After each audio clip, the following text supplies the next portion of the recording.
menor grau. O olhar de atravessamento, a sociedade vai continuar, em grande medida, produzindo este tipo de profissional meio estanque, que derrapa quando precisa, né? Como comentou, eu não sei quem foi que comentou, que trabalhar interdisciplinarmente é difícil, porque as pessoas todas ficam ainda nas suas disciplinas, não é? Elas ficam porque elas foram formadas assim.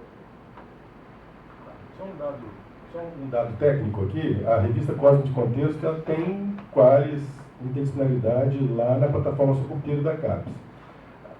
O de filosofia está melhor nosso. O de interdisciplinaridade cabe a nós mesmo dar uma melhorada, depende da gente, tá bom? Eu queria fazer uma intervenção aqui, porque quem puxou esse fio da meada foi o Besserman, e depois a Virginia tocou mais, que é o seguinte, essa preocupação com o nosso diploma. Eu já falei com alguns colegas e já coloquei no colegiado para ser discutido o seguinte, que o nosso diploma tenha, além da doutora em História da Ciência, blá blá blá, tenha uma, ou como modalidade ou como especialidade, pelo menos 2 disciplinas da qual a sua tese deriva, ou fizeram conjunção interdisciplinar. Por exemplo, psicologia e física, ou antropologia e matemática. Assim, tivesse como uma derivada, como um subtítulo do seu título, fosse essa modalidade ou especialidade. Biologia. Agora, para fazer isso, a universidade tem que apoiar, e para isso tem que passar pelo CEPEG. Para isso, o HCTE tem que ter uma musculatura acadêmica. E nós estamos com 3 que não é musculatura acadêmica para a gente fazer isso. A gente teria que ir lá, conversar com a CAPES, conversar com a CEPEG, conversar com a universidade. O colegiado do HCTE vai estar para discutir isso. Isso foi proposto e pessoalmente já falei com vários professores sobre isso. Todo mundo fica um pouco assim, nervoso quanto a isso, embora sabendo da premência de ter um diploma que facilite para você entrar. Vários colegas dizem, eu sou psicólogo, como minha graduação foi em psicologia. Aparece um concurso na UF que diz que precisa de história da psicologia. Aí eles não aceitam, porque eu só estou dizendo história da ciência, é muito genérico, e precisa ter um título em psicologia de doutorado. Então isso daria uma facilidade. Ao mesmo tempo, como interdisciplinaridade é só um projeto ou um potencial, isso também é uma petição de queda, né? Porque diz assim, então você está voltando aí à disciplinaridade. Então isso é uma discussão que precisamos fazer com profundidade, tanto no colegiado quanto entre os alunos. E quando a gente tiver uma musculatura maior, o próximo coordenador que vier no próximo ano, que leve isso ao CEPEG, que traga isso como ideia, se isso for decidido pelo colegiado e pelo corpo discente, inclusive esses 180 que já passaram por aqui, que têm as suas próprias experiências pessoais sobre isso. É preciso uma união bem mais ampla do que nós temos agora necessidade de, né? E isso é um ponto importante. Então, só para acrescentar uma reflexão rápida aqui, vou preferir olhar a parte cheia do copo. Assim, eu acho que, de alguma forma, a gente está andando na direção certa. Eu sei que é frustrante, né? Assim, a velocidade com que os avanços se fazem, né? Mas, assim, se a gente olhar lá para trás, para aquela que viu, né? O que eu chamei aqui de pré-história do HCTE, né? Que a gente ficava correndo, justamente o seu diploma em Química, o meu em Engenharia Elétrica, Engenharia de Sistemas e Computação. Eu posso entrar no concurso, para quem precisar, não sei escrever uma linha de código. Exato. E eu acho que, nesse sentido, a cada nova fornada de mestres e doutores que o HCTE vai colocando no mercado, eu acho que, enfim, é mais gente com essa visão que, né? Mas para quem olha lá atrás, a gente tinha esse momento, né? A interdisciplinaridade é muito bonita, mas não peça para as minhas secretárias lançarem as suas notas, né? Assim, a gente ficava mendigando, né? Assim, a má vontade. Era triste. Então, enfim, mas entendo que tem que se possa fazer para que a gente acelere o ritmo do que a gente pode conquistar, para que essa disciplinaridade ganhe espaços institucionais, né? Assim, nesse sentido, a HCT paga um pouco o preço da posição de vanguarda do público. O próprio conceito de interdisciplinar e transdisciplinar vai ter problema com a própria ideia de instituição. Então, assim, a gente também tem que pensar, tem que trabalhar a forma como a academia se organiza na sua estrutura mesmo. O que seria uma estrutura rizomática da academia, né? É um exercício de vários setores, né, para a gente pensar. Bom, está aberto a 3 minutos ainda. Temos 10 minutos. Está aberto também as soluções. Eu vou fazer um comentário, então.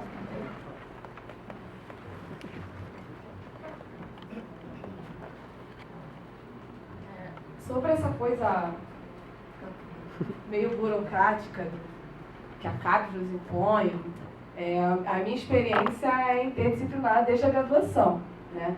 Eu sou bibliotecária, o curso de biblioteconomia aqui no Brasil é uma formação generalista, né, que está com uma disciplina da ciência da informação, que também é interdisciplinar, mas eu diria assim, malandramente, nós somos classificados como social aplicado.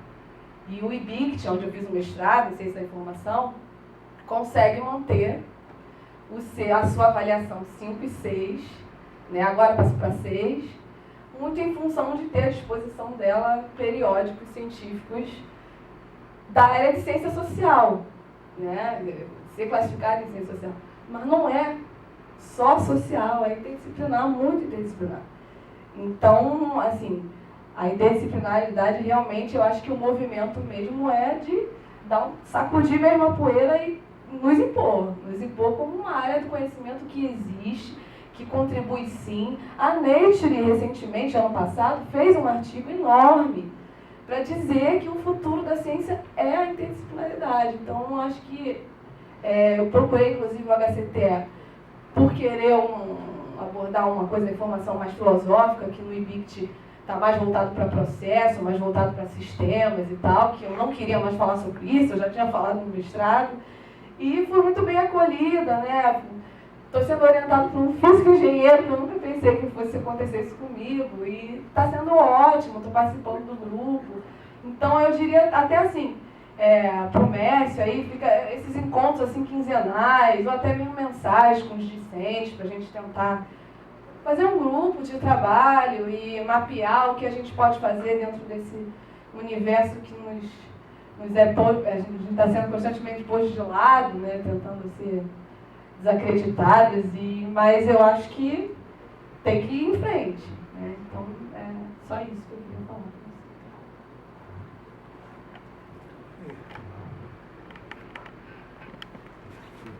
Bom,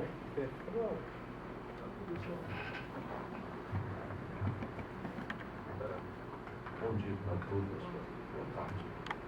Eu cheguei um pouco, eu ia fazer uma pergunta para você, mas acho que é uma colocação mais geral.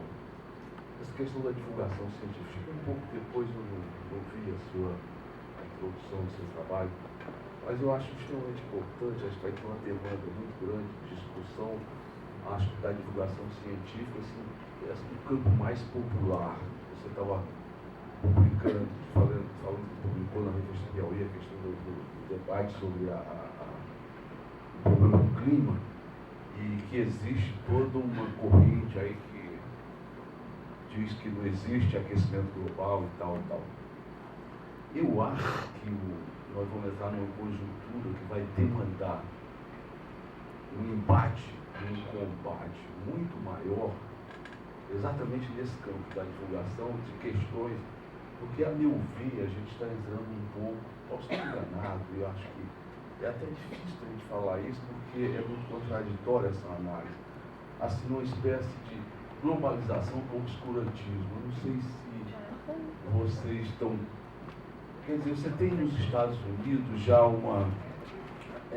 explicitado a defesa de que vai sair das organizações do clima, quer dizer, vai ter toda uma corrente, não só de pensamento, mas como de ação política, contrário, né,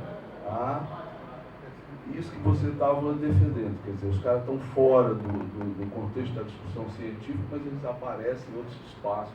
E agora esses espaços vão se ampliar. Consequentemente, vai demandar, né, da nossa parte, um embate, um combate dessas coisas. A questão, por exemplo, do que globalização do obscurantismo, quer dizer, no caso do Brasil, está na cara, né? Quer dizer, essa questão que eu chamo da disseminação de um certo lixo cultural fascista, esse negócio de escola sem partido. Quer dizer, não tem nada demais que você coloque isso na discussão. O problema é que isso vem acompanhado de uma componente autoritária de imposição desse tipo de coisa, não é da discussão. Porque se fosse discutir no nosso campo, aí eu acho que a gente levaria vantagem, porque aquele monte de idiotice, de cerceamento da escola, da liberdade, a gente tem argumento mais que o suficiente. Mas isso vai vir acompanhado, muito provavelmente, de talvez um aparato legal, de medidas de cerceamento. Eles chamam de fazer uma limpeza na universidade, tirar os esquerdistas.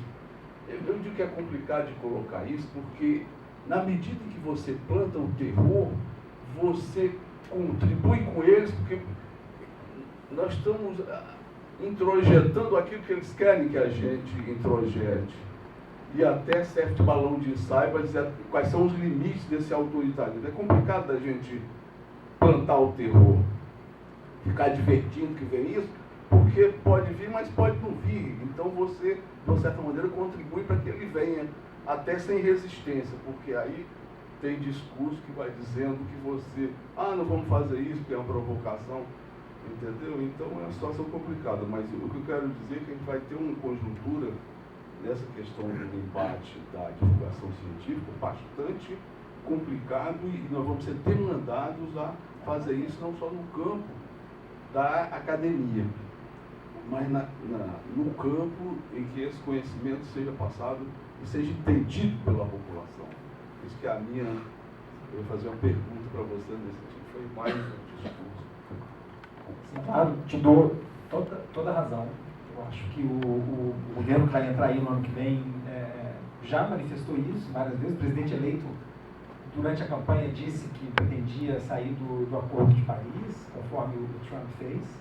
Só que, como observou um colega meu, os Estados Unidos vendem mísseis, vendem iPhones, etc. Né? O Brasil vende bicho morto e laranja espremida. Né? Então, enfim, a gente não tem tanto cacife quanto eles para resistir às pressões que podem se impor, as medidas retrógradas. O mais triste é que o que embasa, o que justifica a saída do Acordo de Paris, dos argumentos do presidente eleito, é justamente, não é nem a questão da mudança do clima em si, mas é assim, um medo, uma volta, quando ele diz que quer voltar 50 anos atrás, é justamente ele está voltando para um medo de internacionalização da Amazônia, uma questão que nos coloca mais no mundo de hoje. Mas, enfim, os filhos dele manifestam, em dias como hoje, fazendo 18 graus em novembro, um oferecimento do aquecimento global.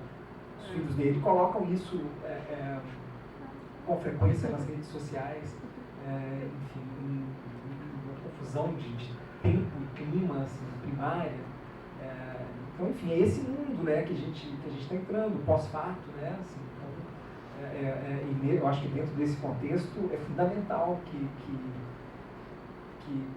o papel que a divulgação científica pode desempenhar, e não só, enfim, não é uma divulgação científica qualquer, eu acredito, é uma divulgação científica que justamente, indo um pouco na linha de coisas que eu coloquei mais cedo, né, assim, uma divulgação científica que mostre, não que mostre, olha, é isso que diz a ciência, mas que mostre de onde a ciência tira a sua força, de onde a explicação científica de mundo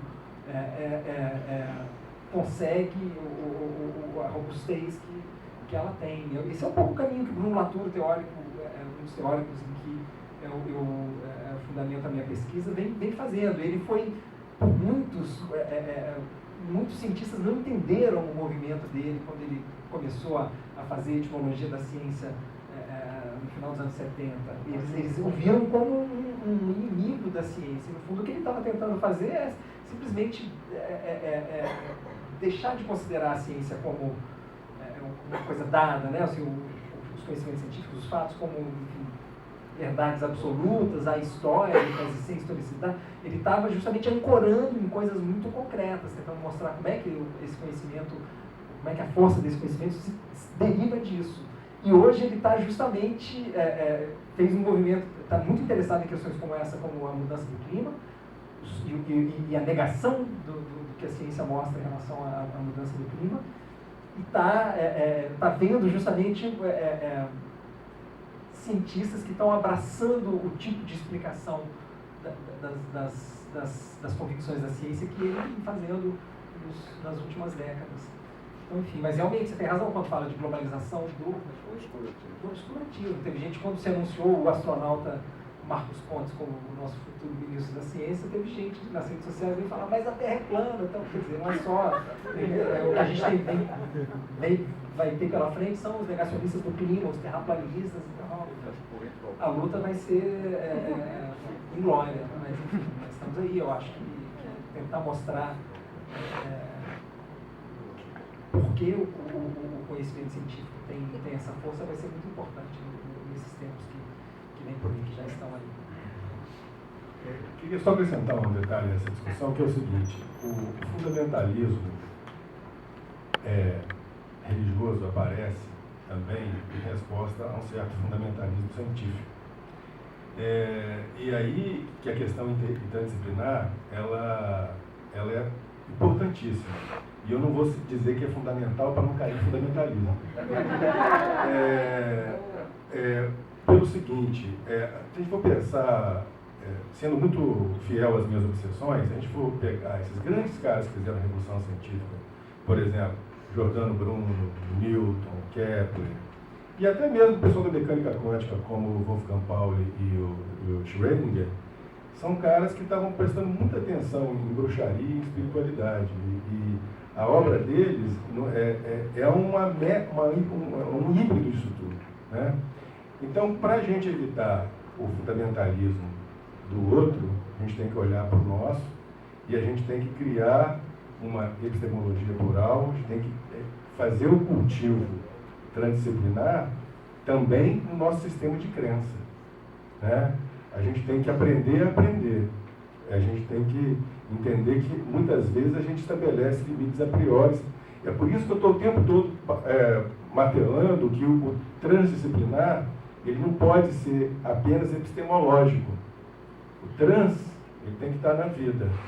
E quando o trans é na vida, a gente se depara com o outro e aí a gente tem que criar um campo para o outro deixar de ser outro. Qualquer outro. Qualquer um desses terraplanistas são imanentes a nós. E aí, talvez, seja um momento de entender que a Terra é plana para o observador e a Terra é redonda para fora. Como é que a gente conjuga essas duas perspectivas, né?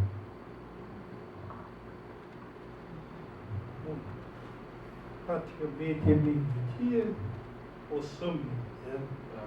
Então, vamos, antes de encerrar, vamos novamente aplaudir a excelência da...